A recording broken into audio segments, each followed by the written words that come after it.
Hello students, তোমাদের সবাইকে আমাদের চ্যানেলে ওয়েলকাম জানাই। তোমরা সবেমাত্র যারা ক্লাস 8 থেকে ক্লাস 9 এ উঠতে চলেছো, তোমাদের জন্য ফিজিক্যাল সায়েন্স বা ভৌত বিজ্ঞানে যেটা প্রথম চ্যাপ্টার ফার্স্ট ইউনিট টেস্টেও রয়েছে, সেটা হচ্ছে পরিমাপ চ্যাপ্টার বা মেজারমেন্ট চ্যাপ্টার, সেটা আমরা স্টার্ট করতে চলেছি।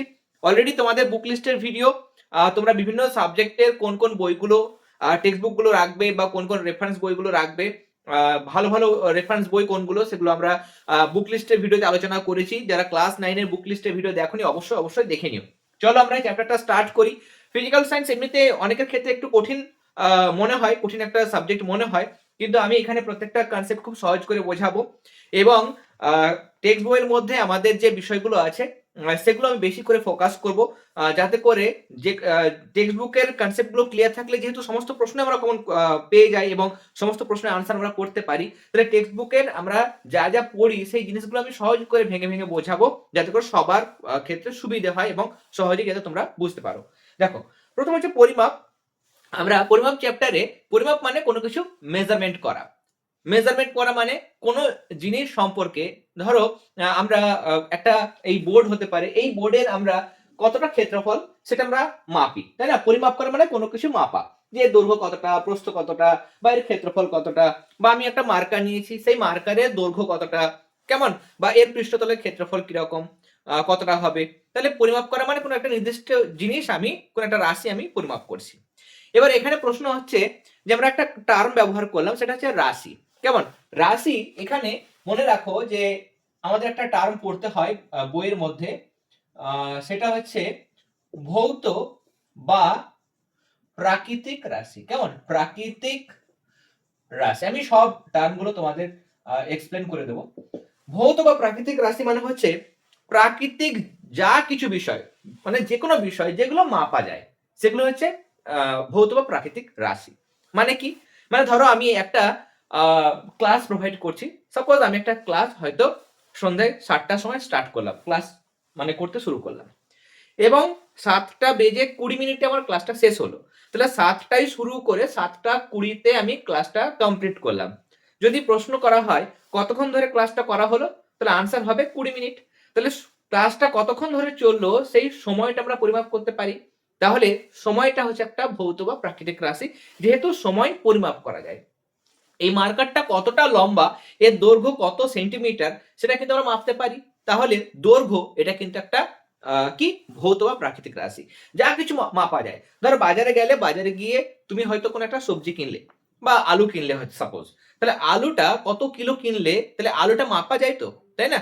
তাহলে প্রকৃতিতে যা কিছু জিনিস রয়েছে যেগুলো মাপা যায়, তড়িৎ প্রবাহ মাত্রা হতে পারে, কেমন, বা কোন একটা পদার্থের পরিমাণ হতে পারে, যা কিছু ক্ষেত্রফল হতে পারে, আয়তন হতে পারে, ঘনত্ব হতে পারে, যেগুলো মাপা যায়। তাহলে প্রাকৃতিক বিষয় বা ঘটনা যেগুলোকে আমরা পরিমাপ করতে পারি, কেমন, প্রাকৃতিক বিষয় বা ঘটনা যেগুলোকে আমরা পরিমাপ করতে পারি, সেগুলোকে কি বলবো আমরা? ভৌত বা প্রাকৃতিক রাশি। কেমন?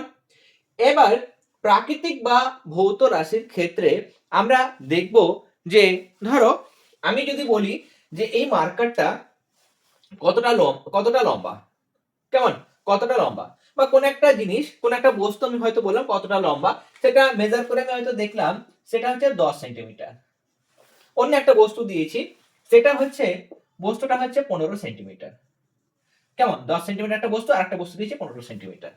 বা আমি একটা বস্তু দিয়েছি, তুমি হয়তো মেজার করে দেখলে একটা বস্তু হচ্ছে 1 কেজি, আর একটা বস্তু আমি তোমাকে দিয়েছি সেটা হচ্ছে 2 কেজি। এই রাশিগুলোর ক্ষেত্রে, এই যে বস্তুগুলো আমি দিয়েছি, যে জিনিসগুলো মাপছি, আমি যে জিনিসগুলো মাপছি, এখানে দৈর্ঘ্য মাপছি, এখানে আমি ভরটা মাপছি, ভর, বস্তুর ভর, বা এখানে আমরা কি বলবো, মাস। কেমন? তাহলে এই জিনিসগুলোর ক্ষেত্রে আমরা এই রাশিগুলো কি পাচ্ছি? শুধু মান পাচ্ছি। মান মানে এর মানে ম্যাগনিটিউড, ম্যাগনিটিউডটা মানে কতটা মান রয়েছে এর, যে এই পেন্সিলটা বা একটা বস্তু কতটা মানে লম্বা। তাহলে সেই লম্বাটা কোন দিক থেকে কোন দিকে লম্বা সেটা কিন্তু আমাদের প্রশ্ন না। অভিমুখ বলার বা কোন দিকে বলার সেটা কিন্তু আমার প্রয়োজন নেই। এখানে বস্তুটার ভর কত, 1 কেজি, এখানে বস্তুর ভর হচ্ছে 2 কেজি। তাহলে শুধু মানটা রয়েছে, কত বস্তুর ভর কত, সেই মানটা রয়েছে, কোন দিকে বলার কিন্তু আমাদের প্রয়োজন নেই। ধরো আমি বললাম যে আমাদের স্কুল যেতে সময় লাগে হয়তো 10 মিনিট।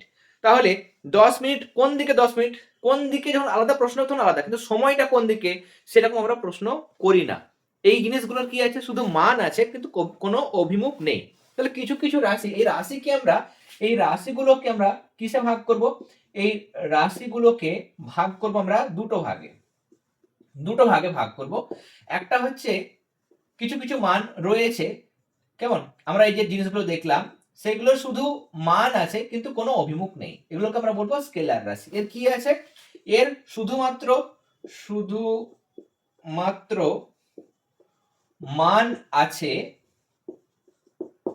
কিন্তু মার্কারটা ডিস্টার্ব করছে, আচ্ছা, কিন্তু কোনো কি নেই, অভিমুখ নেই। নেক্সট দিন মার্কারটা চেঞ্জ করে দেবো আমি, অসুবিধা হবে না তোমাদের, কিন্তু কোনো অভিমুখ নেই। এই রাশিগুলোকে আমরা কি বলবো? সেই রাশিগুলোকে আমরা বলবো কি?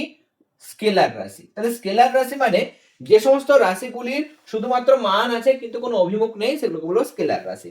যেমন কি? যেমন আমরা দেখলাম এখানে দৈর্ঘ্য, কেমন, অ্যাজ ফর এক্সাম্পল আমরা দিতে পারি যে দৈর্ঘ্যটার কোন জিনিসের দৈর্ঘ্য, এই বোর্ডটা কতটা মানে দৈর্ঘ্য রয়েছে, সেটা সেন্টিমিটারে, মিটারে করতে পারি, ফুটে করতে পারি, যে কোনো, কিন্তু আমাদের সুটেবল এককে আনতে হবে, সেটা আমরা পরে আলোচনা করব। কিন্তু দৈর্ঘ্য শুধু মান আছে, কোন দিকে দৈর্ঘ্য সেটা বলার দরকার নেই। কোন একটা বস্তুর দৈর্ঘ্য এত বলে দিলে আমরা বুঝতে পারি যে হ্যাঁ দৈর্ঘ্য এত, মানে তার মানটা আমরা বুঝতে পারি বা আইডিয়া করতে পারি। তাহলে দৈর্ঘ্য হতে পারে, ভর হতে পারে, কেমন, তারপরে সময়, দৈর্ঘ্য, ভর, সময়, এই জিনিসগুলো, বা ঘনত্ব, কেমন, ঘনত্ব, আয়তন, কেমন, আয়তন হতে পারে, আয়তন, এই জিনিসগুলোর কি বলতো, শুধুমাত্র দৈর্ঘ্য রয়েছে, এই দৈর্ঘ্য বলছে শুধুমাত্র মান আছে কিন্তু কোনো অভিমুখ কিন্তু নেই, এগুলোকে আমরা বলবো স্কেলার রাশি। তাহলে রাশির একটা ভাগ আমরা পড়লাম, যে যে সমস্ত রাশির শুধুমাত্র মান আছে কিন্তু কোনো অভিমুখ নেই তাদের বলা হয় স্কেলার রাশি। যেমন দৈর্ঘ্য, ভর, সময়, ঘনত্ব, আয়তন, এগুলোর শুধুমাত্র মান আছে, অভিমুখ নেই, তার জন্য এদেরকে আমরা বলবো স্কেলার কোয়ান্টিটি, বা এগুলোকে স্কেলার রাশি বলবো। এবার কিছু কিছু জিনিস রয়েছে, আচ্ছা, এখানে আমরা আরো অনেক অ্যাড করতে পারবো, কেমন, এখানে আরো অনেক অ্যাড করতে পারবো, দ্রুতি হতে পারে, কেমন, অতিক্রান্ত দূরত্ব হতে পারে। ওকে, এবার ধরো তুমি হয়তো এ একটা জায়গা ছিল, এখান থেকে বিতে আসলে, এটা হচ্ছে সাপোজ 3 মিটার, এবং বি থেকে সাপোজ আমি সিতে গেলাম, সেই সিটা হচ্ছে আমার হয়তো 4 মিটার। তাহলে এ থেকে বি তে গেলে 3 মিটার, বি থেকে সি তে গেলে 4 মিটার। ওকে, এবার সি থেকে তুমি আবার এতে পৌঁছালে, কেমন, সি থেকে তুমি আবার এতে পৌঁছালে। এবার তোমাকে যদি জিজ্ঞাসা করা হয় যে তুমি কতটা, আচ্ছা, সি থেকে এতে পৌঁছালে বাদ দিলাম আমি, কেমন, সি থেকে এতে এই জায়গাটা বাদ দিচ্ছি, এটা জটিল হয়ে যাবে। আমি হয়তো ধরলাম যে এ থেকে তুমি বিতে গেলে 3 মিটার, তারপর বি থেকে সিতে গেলে। ওকে, নিয়ে প্রথমে তুমি এতে ছিলে, এ পজিশনে ছিলে, এখন তুমি সি পজিশনে আছো, কেমন, তাহলে তুমি মোট কতটা পথ গেছো সেটাকে বলা হয় অতিক্রান্ত দূরত্ব, কেমন, সেটাকে কি বলে, সেটাকে বলে অতিক্রান্ত দূরত্ব। অতিক্রান্ত দূরত্ব বা পথ, অতিক্রান্ত দূরত্ব, সেটা কত, 3 আর 4 যোগ করলে হয়ে যাচ্ছে আমার 7 মিটার। ওকে, তাহলে মোট যে পথটা যাচ্ছি তার কোনো ডাইরেকশন কিন্তু নাই, যে কোনো ভাবে যেতে পারি, মোট যতটুকু তুমি দূরত্ব গেছো সেই মানটা, সেই জিনিসটা হচ্ছে অতিক্রান্ত দূরত্ব, এর শুধু মান আছে, অভিমুখ নেই, তাই জন্য অতিক্রান্ত দূরত্ব হচ্ছে স্কেলার রাশি। ওকে, এবার অতিক্রান্ত দূরত্বের মতো আরেকটা জিনিস রয়েছে, একক সময়ে কোনো ব্যক্তি হতে পারে, কোনো কণা হতে পারে, কোনো বস্তু হতে পারে, যতটা পথ যায় সেটাকে যেমন আমরা বলছি অতিক্রান্ত দূরত্ব, যদি নির্দিষ্ট অভিমুখে হয়, তখন আমরা সেই জিনিসটাকে বলবো সরণ। কি বলবো সেটাকে আমরা বলবো সরণ। ওকে, তাহলে এখানে কিন্তু অভিমুখ নেই, যে কোনো দিকে হতে পারে, যে কোনো দিকে আমার টোটাল যে দূরত্ব গেল সেটাকে 7 মিটার বলছি, মানে সেই 7 মিটারটা হচ্ছে আমার অতিক্রান্ত দূরত্ব, 3 মিটার আর 4 মিটার। কিন্তু সরণ মানে হচ্ছে যে কোনো বস্তু বা কণা বা ব্যক্তি হতে পারে, যে কোনো জিনিসের প্রাথমিক এবং অন্তিম অবস্থান, প্রাথমিক মানে প্রথমে যে জায়গায় ছিল, অন্তিম মানে শেষ যে জায়গায় ছিল, এই দুটো বিন্দুর বা এই দুটি অবস্থানের মাঝের যে দূরত্ব, মানে এ থেকে সি যে পথ, সেই পথটাকে আমরা বলবো সরণ। তাহলে অতিক্রান্ত দূরত্ব কি পাচ্ছিলাম আমরা, এ বি এই পথটা প্লাস বিসি, এই দুটো পথকে আমরা যোগ করছিলাম, নিয়ে আমরা কি হচ্ছিল এখানে 3 যোগ 4 মিটার সমান 7 মিটার পাচ্ছিলাম, তাই তো। কিন্তু সরণ মানে হচ্ছে যে প্রথম এবং শেষ অবস্থানের মাঝের দূরত্ব, সেটাকে সরণ বলে। তাহলে এবং সরণের একটা নির্দিষ্ট অভিমুখ রয়েছে, সরণের কি রয়েছে, একটা নির্দিষ্ট অভিমুখ রয়েছে, এই দিক দিয়ে গেলে হবে না, প্রথম থেকে শেষ বিন্দুর মাঝের মানে সোজা পথ, সেটাকে আমরা বলবো সরণ। এবং সেখানে এসির দূরত্ব বের করতে হয়, তখন একটা পিথাগোরাসের সূত্র আছে, সেটা হচ্ছে এই লম্ব স্কয়ার আর এদিকে ভূমি স্কয়ার যোগ করতে হয়। লম্ব স্কয়ার মানে 3, 3 স্কয়ার আর 4 স্কয়ার যোগ করব, 3 স্কয়ার মানে 9 আর 4 স্কয়ার মানে কত 16, 9 আর 16 যোগ করো হয়ে যাবে 25। এবার এসি এটা বের করবে যখন, তুমি বর্গমূল বের করতে হয়, 25 এর বর্গমূল কত হয় 5, তখন 5 মিটার হয়ে যাবে। তুমি যাচ্ছ টোটাল 7 মিটার, কিন্তু সরণ হয়ে যাবে 5 মিটার, যেহেতু সরণের একটা নির্দিষ্ট অভিমুখ আছে। এই ধরনের রাশিকে আমরা কি বলবো বলতো, যাদের মান আর অভিমুখ দুটোই আছে সেগুলোকে আমরা বলবো ভেক্টর রাশি। কেমন, কি বলবো, ভেক্টর রাশি। তাহলে যেসব রাশির মান ও অভিমুখ দুই আছে, দুই বর্তমান বা দুই আছে, তাদের কি বলা হয়, ভেক্টর রাশি। তাহলে যে সমস্ত রাশির মান ও অভিমুখ দুই বর্তমান বা দুই আছে, তাদের বলা হয় ভেক্টর রাশি।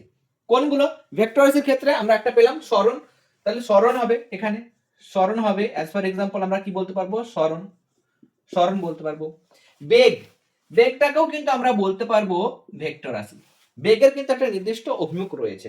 দ্রুতি যেটা, দ্রুতি আমরা লিখেছি, এই যেখানে দ্রুতি লিখেছি, দ্রুতি মানে ধরো একটা বাস যে কোনো পথে আঁকা বাঁকা পথে যাচ্ছে, এবং আঁকা বাঁকা পথে একক সময়ে যা দূরত্ব যাচ্ছে, একক সময়ে মানে দূরত্বকে সময় দিয়ে ভাগ করলে যেটা হয় সেটা হচ্ছে দ্রুতি।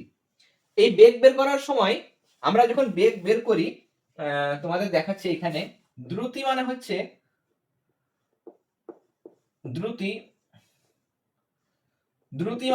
অতিক্রান্ত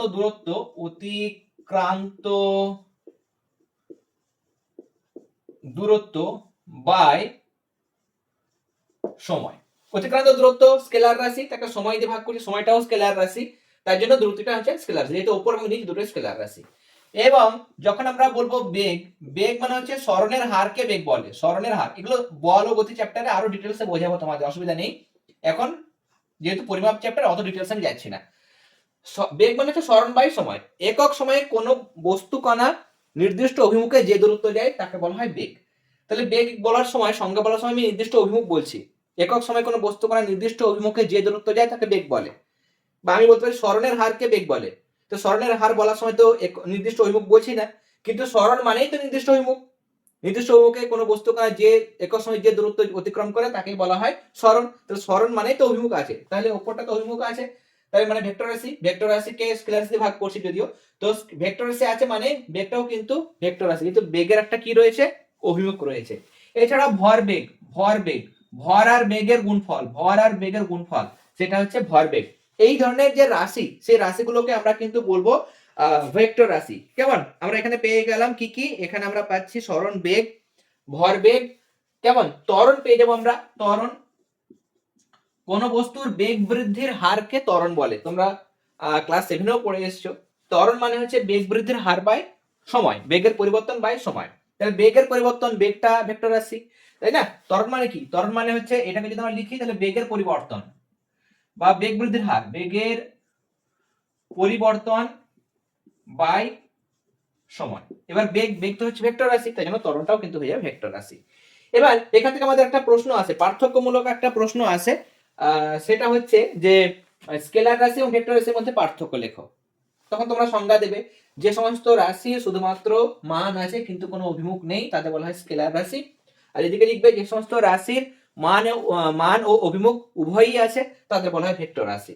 2 নম্বর লিখবে স্কেলার রাশির মান ও অভিমুখ উভয়, স্কেলার রাশির শুধুমাত্র মান আছে কিন্তু কোনো অভিমুখ নেই। আর ভেক্টর রাশির দিকে লিখবে যে ভেক্টর রাশির মান ও অভিমুখ দুটি রয়েছে বা দুটিই বর্তমান। 3 নম্বর তুমি এখানে উদাহরণ লিখবে, এই উদাহরণগুলো দেবে আর ভেক্টর রাশির উদাহরণগুলো দেবে। ওকে, তাহলে এরকম ভাবে আমরা রাশিকে ভাগ করতে পারি। তোমরা চাইলে এই জায়গাগুলো নোট ডাউন করে নিতে পারো, এরপরে আমাদের আর দুটো ভাগে ভাগ করা হয় রাশিকে, সেই দুটো আমি এখানে এক্সপ্লেন করব।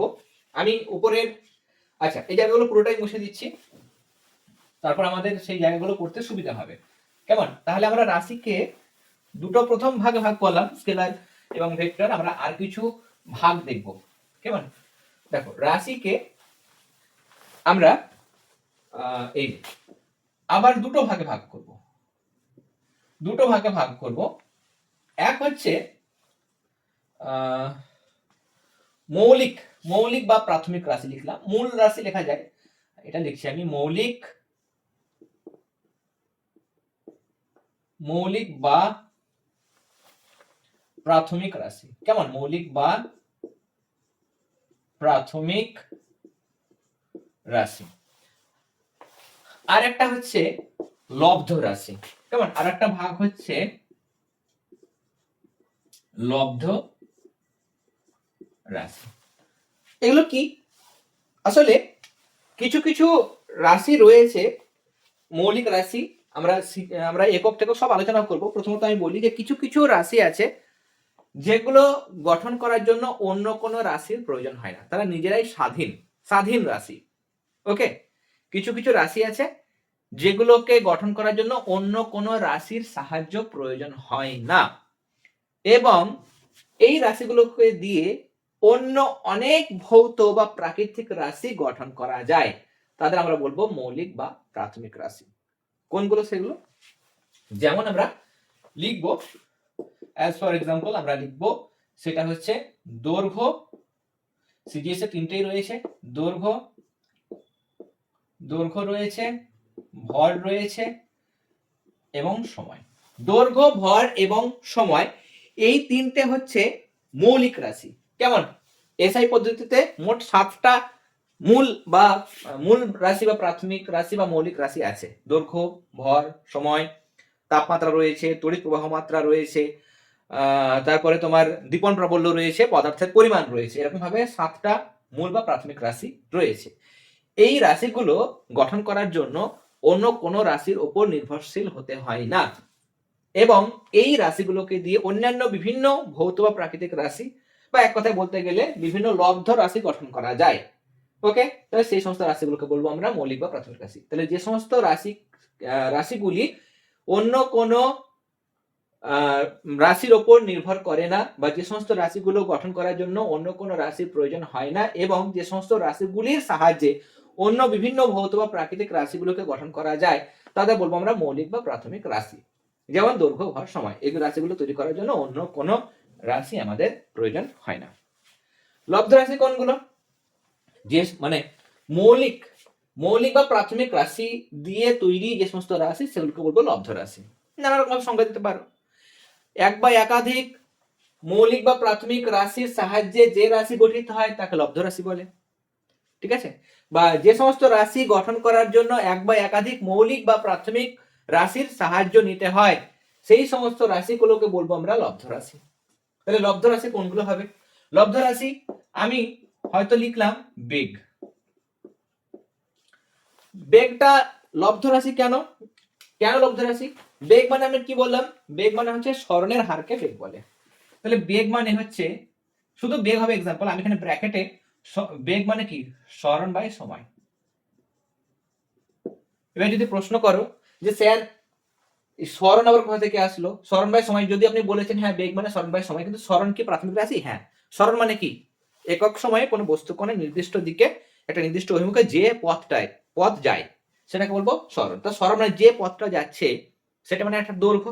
তাহলে দৈর্ঘ্যটা কি? দৈর্ঘ্য হচ্ছে মৌলিক বা প্রাথমিক রাশি। তাহলে স্মরণ মানেই তো এই স্মরণ মানে অ্যাকচুয়ালি কি? স্মরণ মানে হচ্ছে দৈর্ঘ্য, তাই না? কিছুটা পথ। তার জন্য বেগ হচ্ছে লব্ধ রাশি। যেহেতু বেগ এই রাশিটাকে গঠন করার জন্য দুটো প্রাথমিক বা মৌলিক রাশির সাহায্য দরকার। এক হচ্ছে স্মরণ, এটা একটা প্রাথমিক রাশি বা মৌলিক রাশি, আর একটা হচ্ছে সময়, এটাও একটা প্রাথমিক রাশি। তাহলে দুটো প্রাথমিক রাশির সাহায্যে একটা লব্ধ রাশি আমরা গঠন করলাম। ওকে, তাহলে বেগ হচ্ছে একটা লব্ধ রাশি। ওকে, এরপরে আমি যদি বলি যে আচ্ছা এই যে আমি বোর্ডটাতে লেখাগুলো লিখছি, সেই বোর্ডটার ক্ষেত্রফল কত? ক্ষেত্রফলের তো সূত্র তোমরা ছোটবেলা থেকে পড়ে এসছো, যে আয়তক্ষেত্রাকার যে কোনো জিনিসের ক্ষেত্রফল আয়তক্ষেত্রাকার যদি হয় তাহলে ক্ষেত্রফলের সূত্র কি? ক্ষেত্রফল মানে তোমরা জানো যে দৈর্ঘ্য গুণ প্রস্থ। ওকে, দৈর্ঘ্য গুণ প্রস্থ। ওকে, এবার দৈর্ঘ্য, এই একটা আয়তাকার বস্তু রয়েছে, এই দিকটা বড় দিকটা কি বলি আমরা? দৈর্ঘ্য। ছোট দিকটা বলি প্রস্থ। তো এটাও একটা দৈর্ঘ্য, সেরকম এটাও একটা দৈর্ঘ্য, হিসাব মতো এটাও দৈর্ঘ্য। ছোট দিককে প্রস্থ বলি, সেটা আলাদা নাম, কিন্তু এটাও তো একটা দৈর্ঘ্য, তাই না? বর্গক্ষেত্রের মধ্যে, বর্গক্ষেত্র মানে সব দিক সমান হবে, তার ক্ষেত্রফলের সূত্র কি? বাহু ইন্টু বাহু। এদিকে সমান, এদিক চারদিকে সমান, তো বাহু ইন্টু বাহু। তো বাহু মানেও কিছুটা দূরত্ব, দৈর্ঘ্য। এবং এই বাহু সবগুলোর দূরত্ব বা দৈর্ঘ্য। তাহলে ক্ষেত্রফলও কিন্তু হচ্ছে একটা লব্ধ রাশি। ওকে, তাহলে আমাদের যখন এক বা একাধিক মৌলিক রাশির সাহায্যে কিছু আমরা রাশি গঠন করছি, তাহলে সেগুলোকে আমরা কি বলবো? লব্ধ রাশি। ওকে, এরপরে যদি আমরা বলি বল, ক্লাস 8-এ পড়েছো বল মানে ভর ইনটু ত্বরণ, ভর ইনটু ত্বরণ। ওকে, আচ্ছা তার আগে এটা বলার আগে ত্বরণটা আগে বলে দিই, তাহলে সুবিধা হবে। ত্বরণ মানে কি?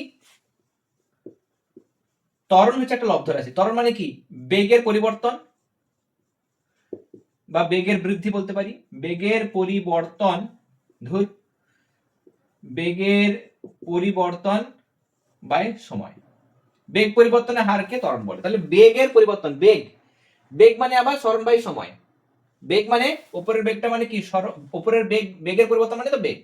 তাহলে বেগ মানে সরণ বাই সময়। তাহলে উপরটাকে আমরা লিখতে পারি সরণ বাই সময় বেগের বদলে, আর এখানে সময় রয়েছে, এখানে আলাদা একটা সময় লিখতে পারি।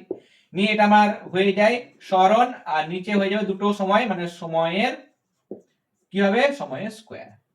তাহলে দেখো ত্বরণকে আমরা ভেক্টর রাশি, এই ভেক্টর বলছি, লব্ধ রাশি বলছি, তার কারণ এখানে সরণ এবং সময় দুটো প্রাথমিক রাশির সাহায্য লাগছে। সরণ মানে দৈর্ঘ্য, তাহলে দৈর্ঘ্য এবং সময় দুটো আলাদা আলাদা প্রাথমিক রাশির সাহায্য নিয়ে তৈরি হয়েছে, তার জন্য ত্বরণ হচ্ছে একটা লব্ধ রাশি। বল যেটা বলছিলাম আমরা, বল মানে হচ্ছে ভর ইনটু ত্বরণ, ভর ইনটু ত্বরণ। তাহলে ভর হচ্ছে, ভর একটা মৌলিক বা প্রাথমিক রাশি।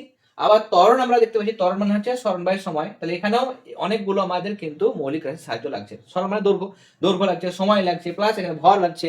তাহলে আমাদের অনেকগুলো মৌলিক বা প্রাথমিক রাশির সাহায্য লাগছে বলেই এটাকে আমরা কি বলবো? লব্ধ রাশি বলবো। ওকে, আজকে প্রথম ক্লাস, আজকে প্রথম ক্লাসে আমি খুব বেশি আর গভীরে যাচ্ছি না, খুব বেশি লেন্দি করছি না ক্লাসটা।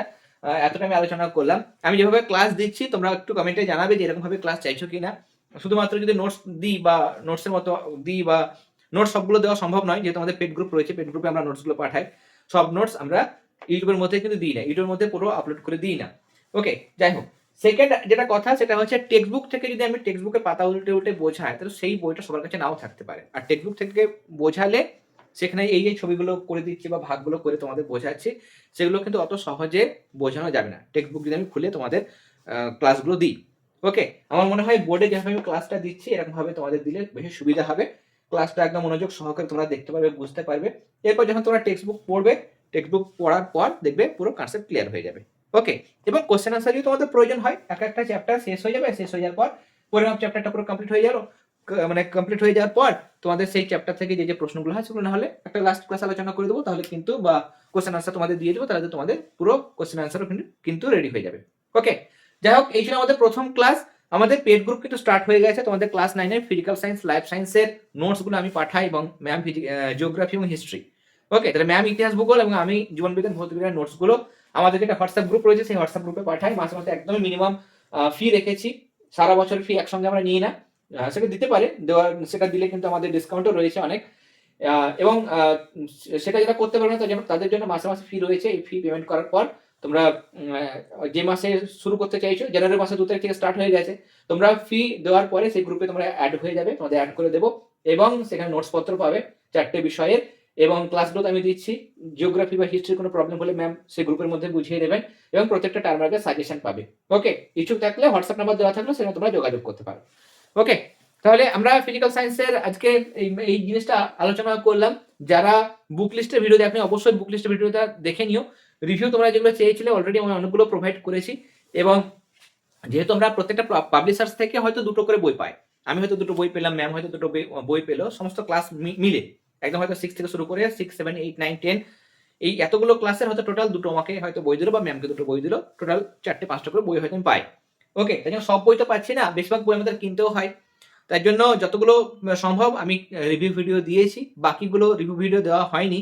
যদি আমি যারা রিকোয়েস্ট করেছো, অনেক বইয়ের রিভিউ তোমরা চেয়েছো, যদি সম্ভব হয় আমি অবশ্যই সেই রিভিউগুলো দেবো। ওকে, তাহলে আজকের ক্লাস আমরা এখানেই শেষ করলাম। আজকের ক্লাস ভালো লেগে থাকলে অবশ্যই ক্লাসটাতে লাইক দেবে, আর যারা প্রথমবার চ্যানেলটিতে এসেছো অবশ্যই সাবস্ক্রাইব করে নিও। তাহলে তোমরা সবাই খুব ভালো থেকো, সবাইকে অল দ্য ভেরি বেস্ট।